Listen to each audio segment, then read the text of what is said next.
travailleuse dans le domaine de la santé, bénévole, résidente de Tour-Frontenac et animatrice de cette émission Les Nouvelles du Voisinage. Aujourd'hui, j'ai le plaisir de faire une entrevue avec Louise Miller. Elle a une très belle histoire reliée au bénévolat et la lutte pour les droits des femmes. Je vous invite à regarder le parcours de vie de cette femme vraiment impliquée dans la communauté.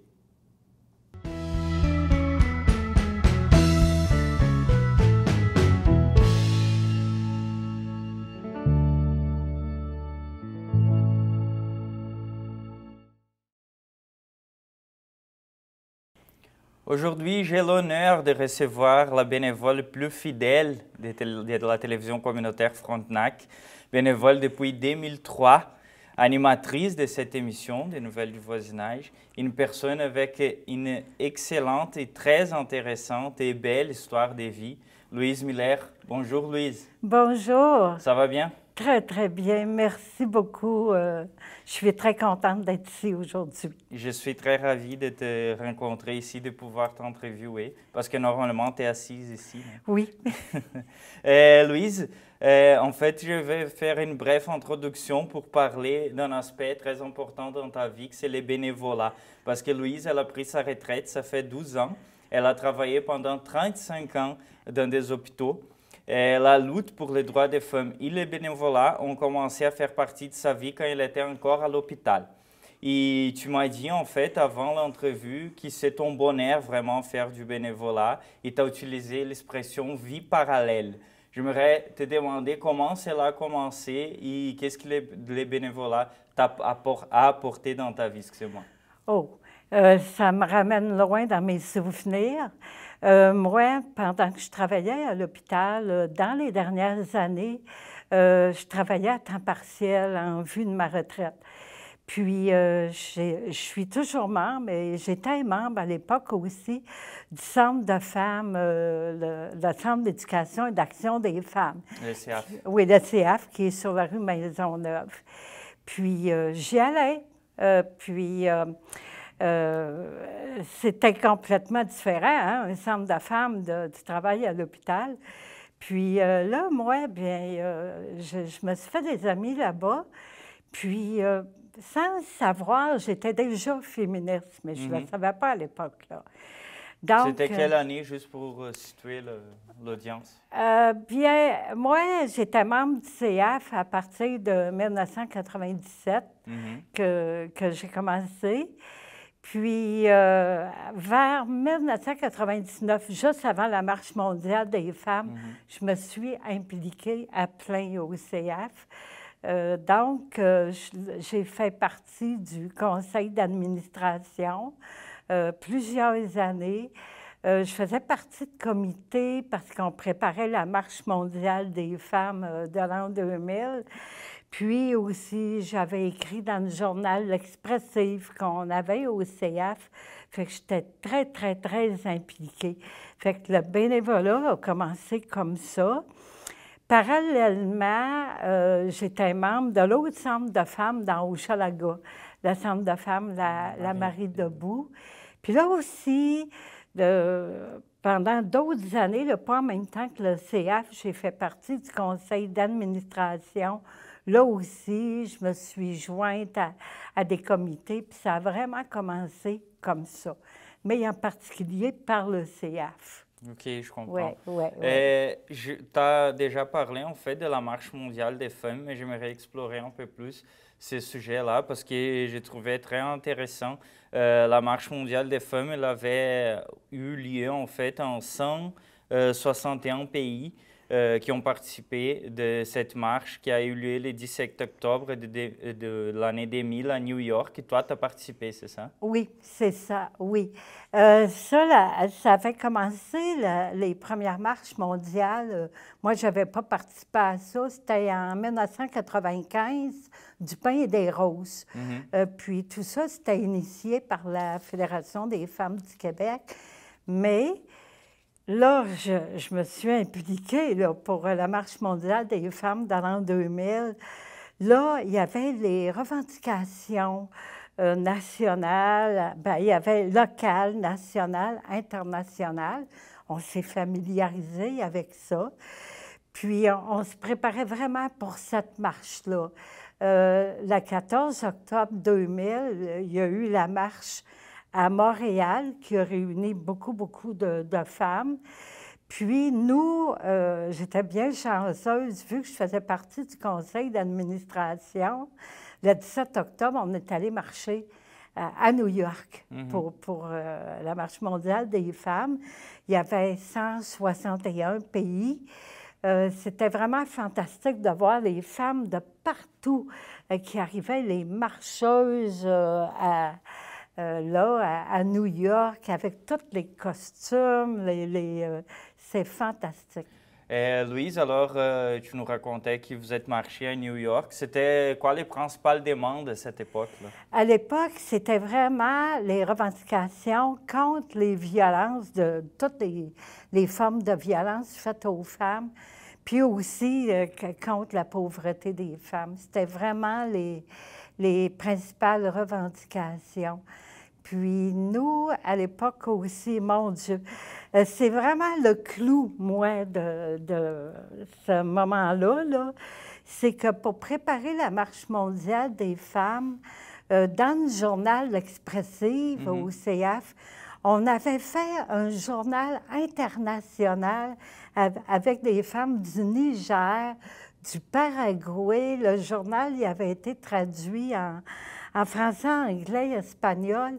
Puis on échangeait sur nos réalités avec ces femmes-là. Puis aussi, dans le cadre de la Marche mondiale, on avait fait une émission de radio, pour la première fois que je faisais ça, à Radio Centre-Ville, justement, pour parler de la Marche mondiale, des revendications.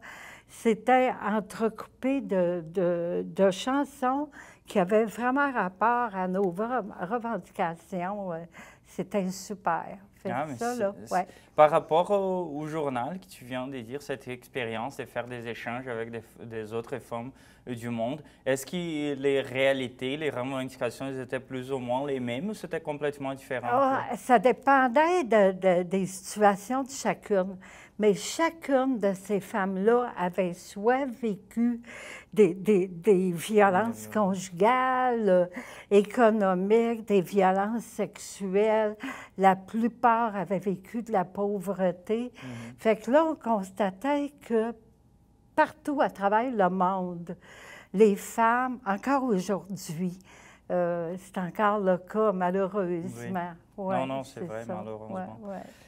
Et j'ai continué en fait dans les mêmes sujets parce que tu m'as dit aussi avant l'entrevue que tu as fait des médiations avec des femmes autochtones pendant ton bénévolat à la Marie Debout.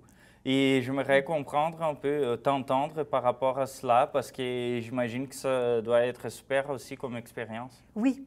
Chaque centre de femmes a sa couleur. Hein? Ils n'ont pas toutes les mêmes activités dans chacun des... Il y en a à peu près une centaine au Québec, des centres de femmes. Chacun a sa couleur. Puis, la Marie Debout, on a fait beaucoup de rencontres avec des femmes autochtones. On avait commencé ça parce qu'on se disait, il y a tellement de femmes autochtones disparues, assassinées. On pensait les pensionnats. Bon, puis à la Marie Debout, on a fait venir plusieurs femmes de communautés différentes, des femmes autochtones, qui venaient nous parler. Là, nous, on a commencé à échanger avec elles. Puis, des fois, là, on faisait comme des rituels. Ils pouvaient arriver avec les ossements, des pierres, des plumes, de la sauge. On a commencé tranquillement. Ils apportaient sa culture, alors, c'est ça? Oui. Puis, on échangeait pendant ce temps-là. Puis, à un moment donné, on a même vécu vraiment... On est allé sur les terres de Missinac. On a vécu une immersion complète. C'était dans le bout de Saint-Tite. Puis, eux autres, c'est des Inuits. Ils nous ont reçus pendant 2 jours. On a appris à faire le sac médicinal. C'est fait en peau de bête de cerf. Ils nous ont appris à coudre ça. Là, on se piquait les doigts, hein? À perler, parce que là, c'est les petites perles. Oui. Puis à l'intérieur, on avait mis de la sauge, du tabac, du cèdre, puis on fermait le sac. Puis ça, c'est notre sac médicinal. Mais en même temps, on était dans la tente de sudation qui appelle, c'est la fameuse tente que c'est tout fait en peau de bête. On était là dans le mois de mars, il y avait de la neige, la tente était dehors. Puis pendant 3 heures, on était dans le noir total. Il rentrait les pierres, une par une, dans le trou, là, les pierres incandescentes. Puis là, à chaque fois, il y avait des chants, des tambours. Ils refermaient Ça faisait comme une panneau. sauna, là. Oh, mon Dieu! On se croyait comme dans l'utérus de notre mère. Puis c'est tellement puissant, ça ne se dit pas avec des mots. Puis un peu plus tard, il rentrait une deuxième pierre incandescente. Il envoyait de l'eau là-dessus. Là. C'était... on a vécu complètement... Puis aussi, avec le théâtre Ondinoc, avec Catherine Jonca, on a fait à la Maison de la culture Frontenac à l'époque le Printemps autochtone d'art 2. On s'était réunis pendant des semaines au théâtre Ondinoc avec Catherine. On avait comme professeur Joséphine Bacon. On a rencontré que tu as pu interviewer ici aussi. Ah oui, Joséphine Bacon, oui. Puis on a fait un spectacle à la Maison de la culture Frontenac en 2012, printemps 2012. C'était vraiment immersion avec la Marie Debout toujours, là. Ouais. Mais quelle belle expérience, là. Oui. C'est vraiment fantastique, là. Oui. J'imagine pouvoir connaître ces cultures vraiment Oui. à fond, là, Oui. et faire des échanges. Les vivre. Louise, la prochaine question, c'est même un peu gênant parce que je pense qu'on a déjà la réponse. Mais j'aimerais savoir, quand tu as commencé le bénévolat, pourquoi les domaines, je ne sais pas si je peux appeler des domaines, mais vraiment les questions reliées aux femmes, là. C'est sûr que tu es une femme, mais ce n'est pas toutes les femmes qui font ça. Alors, j'aimerais savoir pourquoi tu as cherché ça. Je pense que tu m'as donné des pistes avant quand tu as dit qu'il y a eu une lutte pour une équité salariale à l'hôpital. Je ne sais pas si c'est vraiment relié à ça. Mais... Oui, il y a ça aussi. Puis, à un moment donné, il y avait une de nos connaissances, ça a été un gros déclencheur. Elle était assassinée par son mari. Wow. Puis c'était la mère de... Moi, on a des filles, puis c'était la mère d'une des amies de ma fille, d'une de mes filles. Puis elle avait été assassinée de 40 coups de couteau. Wow. Puis par son mari à l'époque. Puis ça a été vraiment là, le gros déclencheur. Oui, c'est ça. Oui. Non, ça c'est épouvantable là, que ça arrive toujours encore. Encore, oui. Un autre exemple de bénévolat qui t'a participé aussi, c'est le conseil d'administration du Carrefour Saint-Eusèbe. Oui. Et aussi, tu fais du bénévolat depuis 2003 ici à TCF TV. Oui. Tu as dit que tu as pu avoir ta première expérience à Radio Centre-Ville quand tu as été invité pour une entrevue. Est-ce que c'est ça qui a déclenché ton goût pour les communications ou c'est parce que tu aimes bien les gens et tout ça? Je pense que c'est les deux ensemble parce que la radio, ça a été un déclencheur. Parce que là, c'est le domaine des communications quand même, mais il y a aussi, c'est les deux, oui. Qu'est-ce quand on parle de TCF-TV, qu'est-ce qui vient dans ta pensée, là? Oui, ce qui vient dans ma pensée, c'est drôle, quand ça a commencé la première fois, il y avait eu une journée porte ouverte dans le temps parce que la rue Ontario était fermée. Puis, il y avait des organismes qui avaient pignon sur rue. Puis là, c'est là qu'il y avait eu une journée porte ouverte. Puis, on était 4 femmes du CF qu'on avait rencontré Christiane. Puis, on avait soumis le projet. Ici. Oui, Christiane, oui, l'ancienne directrice. Puis, on avait soumis le projet Les Fouineuses. On avait fait 4 émissions sur les fouineuses. Ça a commencé comme ça. Puis, je me rappelle à l'époque, les caméras, on était gênés, hein? Puis, le caméraman de l'époque, pour nous dégêner avant, là, il nous braquait la caméra en arrière. Puis il disait, regarde la caméra, fais une grimace. On avait eu des cours de diction, parce qu'au début, là, c'était quelque chose, là, ouais, d'apprivoiser cette bébête-là, la caméra, là. Ouais. Non, non, c'est sûr, c'est sûr.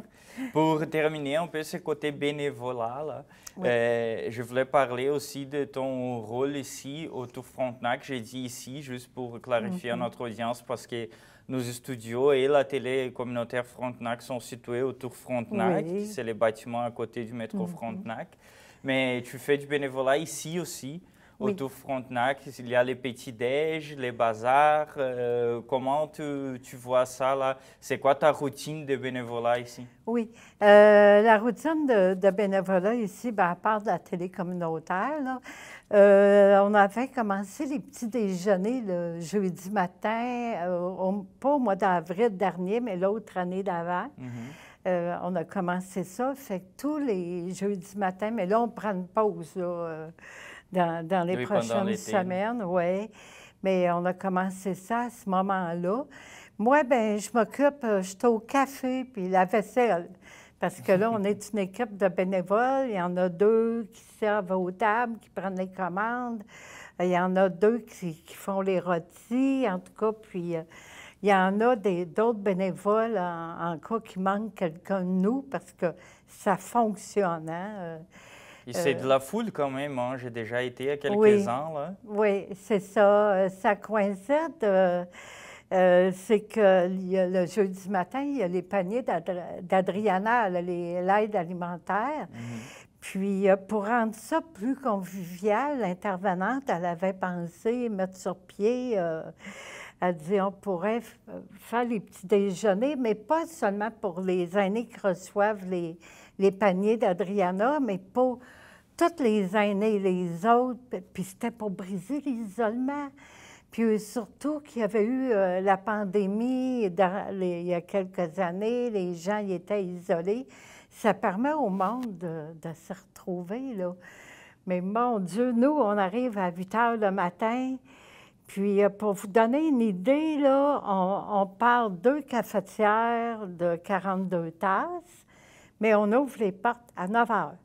Mais à 9h20, en 20 minutes, la première cafetière est vide. On tombe dans la deuxième. Puis après, c'est les refus de café. Puis ça les cafés gratuits, tout le monde aime ça, non? Tout le monde aime ça, oui. Puis aussi, ici, dans les taux, je fais les téléphones soleil. Parce que le téléphone soleil, c'est que c'est des aînés qui sont isolés. Puis, ils n'ont personne, puis ils ont besoin de parler à quelqu'un. Puis, moi, bien, je suis jumelée à quelqu'un là, pour un téléphone soleil que j'appelle une fois par semaine pour jaser avec. Personne qui habite ici. Oui, pour savoir comment ça va. Puis, en attendant que ça ne va pas bien, bien là, je peux référer à l'intervenante, là. Puis, je fais ça aussi. Juste une petite explication pour notre audience aussi, qu'on parle beaucoup, Louise a parlé beaucoup d'aînés et tout ça, c'est parce qu'ici, il habite 1200 personnes et environ 30-40% sont des aînés, non? Sont de personnes âgées, de personnes qui vivent seules. Alors, c'est pour ça qu'il y a toutes ces activités aussi qui essayent de regrouper du monde. Mais Louise, j'aimerais continuer notre discussion ici, notre conversation. J'aimerais parler de ton parcours professionnel, parce qu'on a beaucoup parlé de bénévolat, mais tu as un beau parcours dans le domaine de la santé aussi. Comme j'avais déjà mentionné, tu as pris ta retraite, ça fait 12 ans, mais tu as travaillé 35 ans dans des hôpitaux. Tu m'as raconté que tu as travaillé dans un moment plutôt dans des bureaux, mais après, tu as eu un petit changement de carrière quand ils ont dit que tu avais besoin de changer d'hôpital, c'est ça? Oui, c'est ça. Tu pourrais nous expliquer un peu c'est quoi ton parcours, qu'est-ce que tu as retenu? Parce que c'est un beau milieu de travail aussi, non? Le milieu de la santé. Oui. Quand j'ai terminé mes études, moi, bien, j'avais étudié en secrétariat, hein? J'étais secrétaire.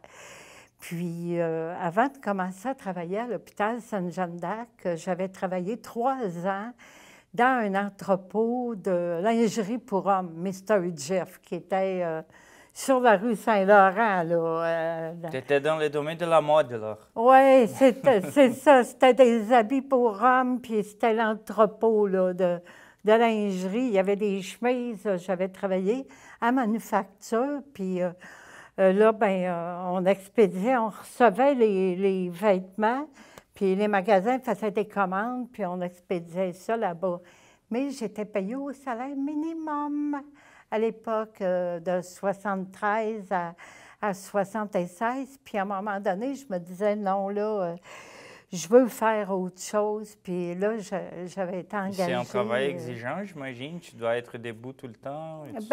Des fois, on faisait des commandes. Les magasins, ils pouvaient commander tant d'habits, tous les habits avaient des noms différents, les grandeurs, les couleurs. J'ai tellement de mémoire qu'il y avait un habit qui s'appelait Rocky Mountain 1916. C'était le nom de cet habit-là. En tout cas, il y avait toutes sortes de noms, là. Puis il y avait les chemises, on avait des pyjamas. Puis ça, les magasins, ils faisaient des commandes. On veut tant d'habits, telle grandeur, telle marque d'habits. Puis on faisait les commandes, on prenait ça parce que l'entrepôt, le linge arrivait, c'était sur des racks, tout classé. Mais quand on faisait les commandes, on lui donnait ce qu'il avait besoin, là, les magasins, puis c'était expédié par le shipping. Fait que le 4 janvier 1976, là, j'ai commencé à travailler à l'hôpital. Sainte-Jeanne d'Arc, je suis rentrée là, travail de bureau. J'ai fait 20 ans. Mais cette même année-là, je me suis mariée, parce que je venais de rentrer à l'hôpital.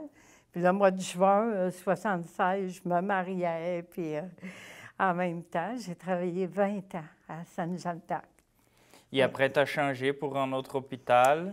Et tu as eu même comme tu as eu besoin en fait d'échanger un peu de domaine pour faire bien à ta tête là, non? C'est ça? Pas tout à fait. C'est Pas que tout à fait. à l'époque, c'était, vous avez dû entendre parler du fameux virage ambulatoire. Oui. Donc, au mois de septembre 1996, le gouvernement de l'époque avait décidé de fermer 13 petits hôpitaux à Montréal. Mais chacun de ces petits hôpitaux-là, il y avait toute une salle d'opération, clinique externe, radiologie, laboratoire, etc. C'était toutes des urgences, départements de l'urgence. En fermant les 13 petits hôpitaux, c'est depuis ce temps-là que le système de santé s'est effondré pas mal parce qu'il y a de la liste d'attente partout. Parce que ces petits hôpitaux-là, ils débourraient les gros hôpitaux. Puis là, l'hôpital, c'était une fermeture complète. Là. Tout le monde, on perdait tout notre travail. Puis à l'époque, c'était la régie régionale. Puis tous les employés des 13 hôpitaux, on a tous été replacés ailleurs. Il y en a qui ont été replacés dans des CLSC, dans des résidences pour personnes âgées. Puis moi, je n'avais pas choisi Louis H. Lafontaine, mais ça marchait par ancienneté parmi toutes les personnes des 13 petits hôpitaux. Fait que moi, mon petit 20 ans d'ancienneté, il comptait pas beaucoup. Fait que quand j'ai été replacée, ça a été par la régie régionale. Puis à l'époque, il me restait 2 choix. Quand c'est arrivé à moi, il me restait Louis H. Lafontaine, département hébergement de groupe, puis l'hôpital Fleury, qui était complètement très loin. J'avais 5 minutes pour décider. J'ai dit, qu'est-ce que je fais 5 minutes pour décider? Là, je me suis dit, Louis H., c'est plus proche pour l'autobus, mais j'avais aucune idée c'était quoi, là, la psychiatrie. Là. Je partais d'un petit hôpital général, puis je me ramasse dans une grosse boîte comme Louis H., psychiatrie. Un gros changement, là. Oui, ça n'a pas été par choix. Non, je vois. Louise, pour terminer, j'aimerais juste parler tout petit peu de ton enfance parce qu'il y a un aspect que j'ai trouvé très intéressant, que tu as grandi en fait dans une ferme. Oui. Tu n'es pas de Montréal en fait, non? Tu es né à Chicoutimi, c'est ça? Oui. Hein? Et tu es venu, tu as vu une grande ville la première fois à l'âge de 9 ans. Oui. C'était quoi? Est-ce que tu te rappelles de l'impact à l'époque? Ah oui, je me rappelle, parce que moi, bien, je suis née à Chicoutimi. Après, mes parents ils ont déménagé à Normandin, qui n'est pas loin de Saint-Félicien. Puis c'était sur la ferme de mon oncle. J'ai vraiment connu la vie de ferme parce que j'allais chercher des vaches dans le champ. J'ai aidé mon oncle à traire les vaches, puis j'étais jeune, là. Puis on avait des grands espaces. Ma mère avait un grand jardin. Puis j'avais jamais vu ça, là. J'avais été dans une petite école de rang qui était pas loin de là, là. Puis là, on arrive en plein mois de novembre à Montréal parce que mon père, il n'avait pas trouvé de travail au Lac-Saint-Jean. Fait que c'est en venant à Montréal avec mon oncle. Il a trouvé un travail à Montréal. Il a trouvé un petit logement, puis il nous a fait venir par train, ma mère et mes 2 jeunes frères. Mon Dieu, on n'avait jamais vu la grande ville, là. J'avais jamais vu des édifices comme ça. Puis on était dans un 4,5, puis il y avait mon oncle qui pensionnait chez nous. Fait qu'on était 6 personnes dans le 4,5. Le changement, là, ça a été, là, du tout au tout. Partir d'une ferme, d'un grand champ, puis me ramasser dans une grande ville. Quand j'ai recommencé l'école, on était au mois de novembre, j'allais à l'école, je me perdais partout dans les rues, les maisons étaient toutes pareilles. C'est ça. Louise, j'aimerais vraiment te remercier. Le temps passe vraiment vite, là. Oui. On n'a même pas vu passer, là. Et j'aimerais juste te dire encore une fois, merci au nom de TCF pour toutes ces années de bénévolat, là. Et pour notre audience, je voulais dire que je viens de finir l'entrevue avec la bénévole plus fidèle de la télévision communautaire Frontenac, Louise Miller. Restez à l'affût de TCF TV.